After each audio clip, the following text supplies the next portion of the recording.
Bring in the counter element. Let's go to add elements and you'll find counter here. Click, hold and drag and drop it in the place where you want it to go. This is a great element for indicating how much has happened or how many units sold. It's very often seen on websites. Access it by clicking on it and go to the far left where you see the counter. Let's focus on this first style, though we have 4 here because the other 3 are quite different to the first one. Here you have the option to have a start and an end. Often you will have a start function to go quicker to the end. For example, if you have something like 1 million there, you don't want to start all the way from 0. Maybe you want to start at something like 500,000. So you have the option to run from a start to an end. Let's put it at something manageable. I'll put it back to 0 and let's put it to an end like 1,000. Duration is how long the counter will go. 2 seconds is good. I'll even go down to 1 second, but I'll stay away from anything more than 2 seconds. The reason for that is that when you are on a mobile device, 2 seconds may just be that time that it takes a person to swipe up or down and they will miss the counter completely. Hop over to advanced and here you can have a prefix. For example, if it is money, you can add the unit that you want there. If it is a value, for example, like thousands, you can say 1,000, which is 1 million in this case. And then you have the option on how the separator will look after every 3 units. So if you want a full stop, a period there instead, you can do so, but the comma is a good one to go. Now let's go and have a look at the other styles. These are almost like pie chart counters. If I click on it, it looks really ugly from the beginning, and a few things we will do here.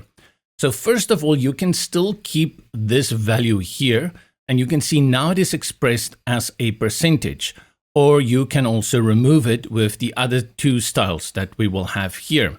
Let's stick to this one. Remember, it's a percentage and let's give it then a percentage value, something like 65%. Again, you have the duration. Over to advanced, you have the opportunity to take away the percentage if it's not something you want. Again, you have your prefix as well as the separator. But if we put that percentage back, how about that ugly overlap there? What can we do about that? Once you activate this style, a new feature appears, and that is you can go to the settings and you can change the width over here, increase it, and you can do that in percentage or pixels.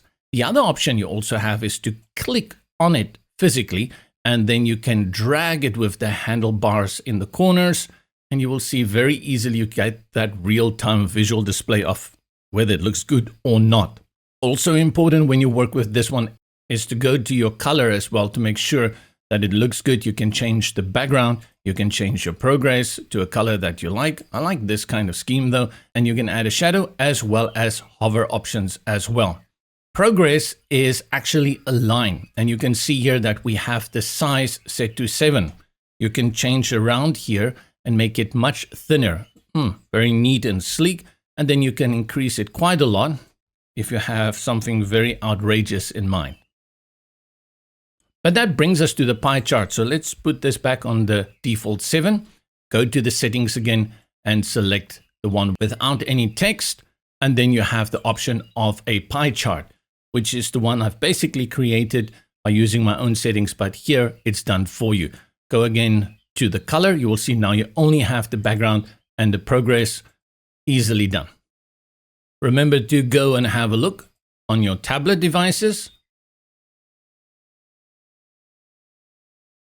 as well as on your mobile device display, how this will look, and make sure that it fits your design nicely.